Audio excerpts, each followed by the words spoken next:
Welcome back to the Nuggets of Gold podcasting YouTube channel. Today, I am here with the Always Compete podcast. I have Sam and Mike DeFran. They're both Seahawks fans, and we're going to be doing a little bit of some NFC West predictions. So I'll let you guys start it off.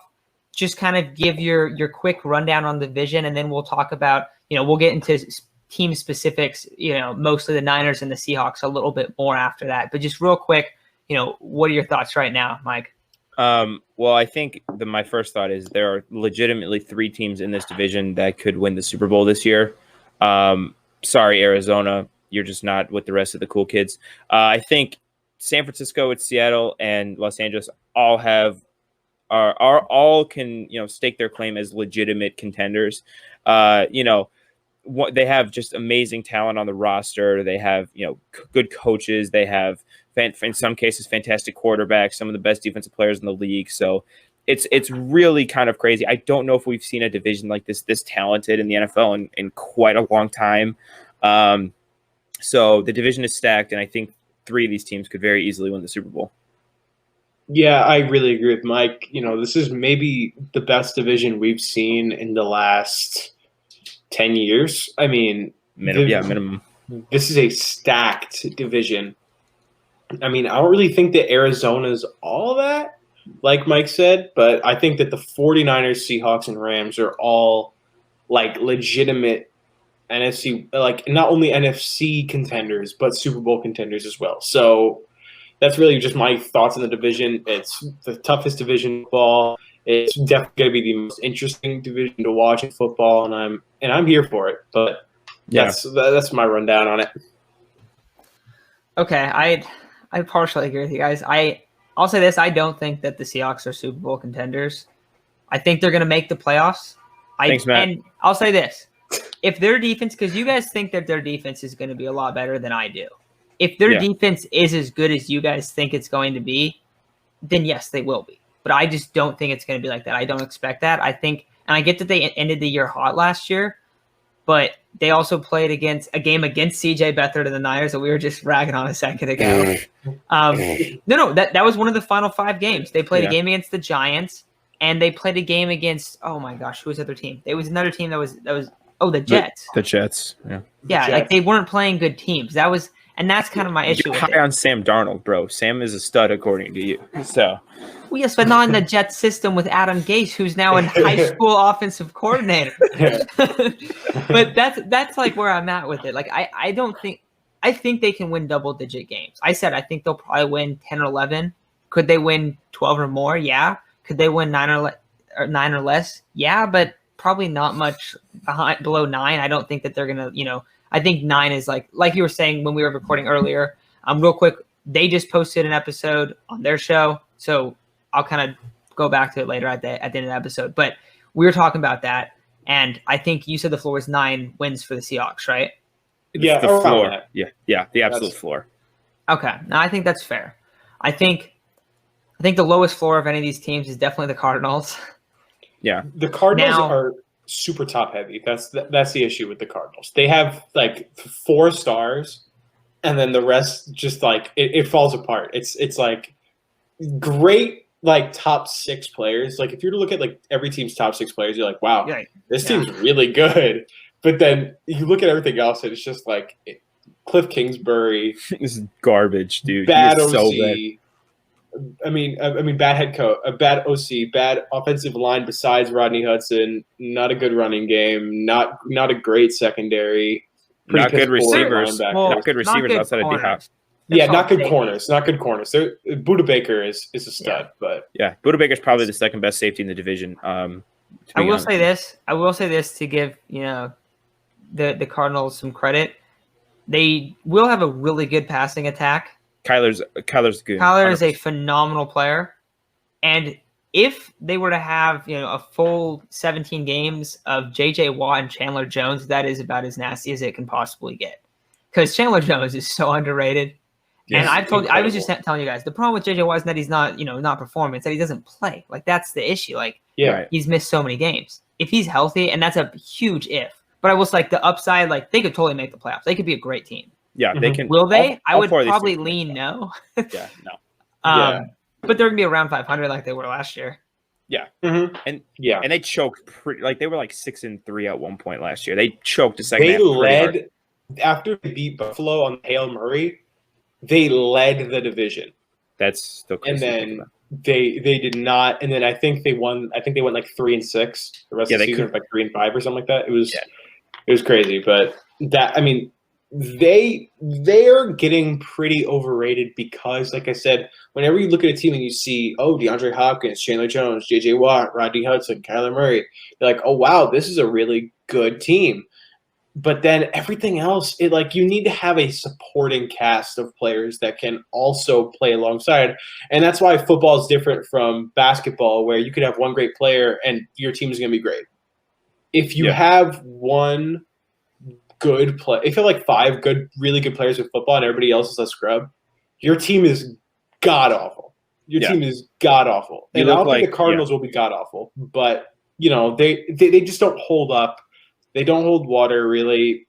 Their whole team, it's just – I don't feel it. I'm not feeling it this year. So that's kind of my opinion on the Cardinals. I don't think they're going to contend for the division. I think another guy real quick to mention could be Isaiah Simmons if he had a huge step forward. We don't speak his name. We don't speak his name. If he was to have a huge step forward, he would be that would make them a lot better. But I'm kind of with you guys. Then I was talking about the Seahawks a little bit. I think they probably finished third. I don't think they're terrible, but I don't think their defense is very good. I think they're lacking. And I mean, we just talked about those final 5 last games. Their corners are not good. That is big. That's you the know big, that. Yeah, that's the big. And I think that they're gonna struggle to generate pressure if they're not leaving very like guys isolated, like guys just on the perimeter. Like it's going to be like, oh yeah, we're going to generate some pressure. We're going to bring Adams up and we're going to play like one guy single high. It's like, but if a guy's thrown outside the numbers and just slinging it, like they could pick you guys apart, especially if they have playmakers outside. Yeah. Like teams with playmakers outside are going to be really tough, I think. And I don't know. I don't like the way that their defense is built. I don't think their defensive line is that great. Carlos Dunlap is a solid player. Collier is a solid player. But like, there's not a ton to love there. I know that Kerry Hyder's there now. Daryl Taylor. I would say that Daryl Taylor, yeah, he's solid. I just wouldn't expect. I also would say I won't expect like Kerry Hyder to be an amazing player, solid role player, good signing. Yes. Yeah, and that's what I was going to say. Our pass rushing room is a pass rushing room by committee. We might have 5 players get 5 sacks, 5+ sacks, but we're not going to have like Carlos Dunlap going out and getting like 13.5 sacks a year or whatever. So, I think that because our defensive line doesn't have like a super splashy name, I feel like that's kind of getting us a little run down a little bit in the overall media. But I just think that, I think that we have a very deep D-line that will allow us to win a couple. They'll be able to support the offense enough to have us win, I think, 10, 11, 12 games. And you said that we're the 3rd best team in the division, at least rankings record-wise this year. I mean, when you're considering that the 3rd best team in the division could be a 12-5 or 11-6 team, it's not really like a slandering thing to say. No, and that's that's not what I'm trying to do. Like that's just what I honestly think. Like I just think that they're, and it's like I do think they're a playoff team, but I don't know. I just don't think they're quite there. Mike, anything else? Because I know that we don't have too long to record, so I think we can get into the Niners and Rams real quick. But what's up with the Seahawks? I think last thing that just people just underappreciate is just Russell Wilson. Point blank, Russell Wilson is a winner. He wins games. If the game is close in the end of the 4th quarter and Russell Wilson gets his hands on the ball, the Seahawks are probably going to win that game. Games in prime time, big time games. I really trust Russell Wilson with the ball in his hands. So he is such a difference maker in the win column that that's the reason why I have Seattle winning the division. Is that's their edge is Russell Wilson. I think Russ is great. I probably would rank him 3rd in the league at quarterback. I would say 3. Yeah, 3. I think their roster has a lot of holes, and that's where I question it. Now, that's the thing though. Also, teams get beat up.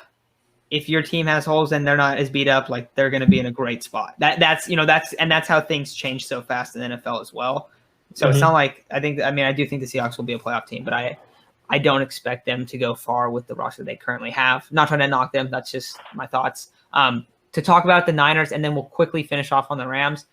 Just give me one thing that you're scared of for the Niners having this year, and one thing that you're confident is like an edge for the Seahawks or for other teams that are playing the Niners. Real quick, just for me, I think for the Niners, one thing that kind of worries me about them is one thing that they have an edge in is definitely their overall defensive depth. I think they have a very deep defense. I think that I don't think that they have any major holes on defense that you can really pick apart. So that would definitely be my thing that I would say about them. I also think that they have a really skilled and a high ceiling offense, I would say.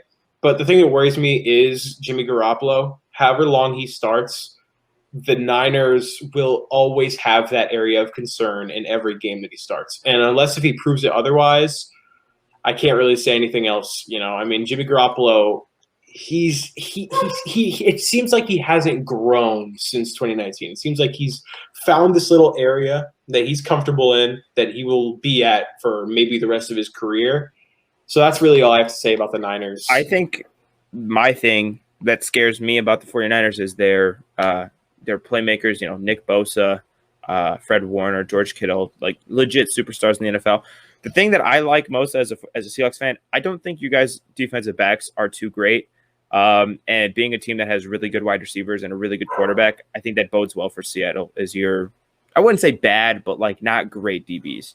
And yeah, Sam, you brought up the depth. I would say in terms of depth, I think that's the one spot on the defense that's lacking somewhat. Though Diamador Lenore, who's a 5th-round rookie corner, has been an absolute stud up to this point, and he's now the first guy off the bench. So it looks like they did add some depth. So like that's been a huge gain this offseason. But especially like Mike coming into this year, it's like, oh, you got your starters, and like it gets scary after that. So adding him as like at least one depth piece helps a lot. So if he is that guy that he's looked like early on, because he's been fantastic in preseason and in camp. But then to finish off with the Rams real quick, we were talking about it before. Adding Matthew Stafford, I think, is the biggest gain of any team this offseason for the 2021 season. Yeah. Like drafting some of these rookie quarterbacks that could potentially change franchises. Yes, that's big long term, but for this next year, I think that is the biggest addition of any team. And for that reason, I know they lost John Johnson. I know they lost a few guys. It was John Johnson they lost. Yeah. They kept Leonard, Troy Hill, Michael Brockers. Those like the main defensive pieces that they lost. They do have some serious question marks on defense, which people don't really bring up. But you have Aaron Donald and Jalen Ramsey, and if those two guys are healthy, your defense is going to be good. No matter what. So the Rams will be scary for sure. Yeah, I mean, just kind of finishing up with the Rams here, like you said, adding Matthew Stafford to a Sean McVay offense with all the weapons they have it keeps me up at night sometimes. It really does. I mean, Sean McVay is a legitimate offensive genius. We were kind of talking about how he builds off of the Shanahan system. I feel like what he did is that he got the Shanahan system and he made it better. Like he has like the basics of it. He just knows how to make it work. Like no matter who they have, they make it work. I love their receivers. I love their defense. Matt Stafford, if he plays well, they're going to be a very scary team. And that's really all I have to say and add about the Rams. Just I think they're going to win the division. And that's really all I have to say about it. Yeah. What he said, I just don't think they win the division. I think they're scary good, though. Yeah. Their ceiling is crazy. Their ceiling is like 15 wins, realistically. They could go ballistic and be incredible this year. Yeah.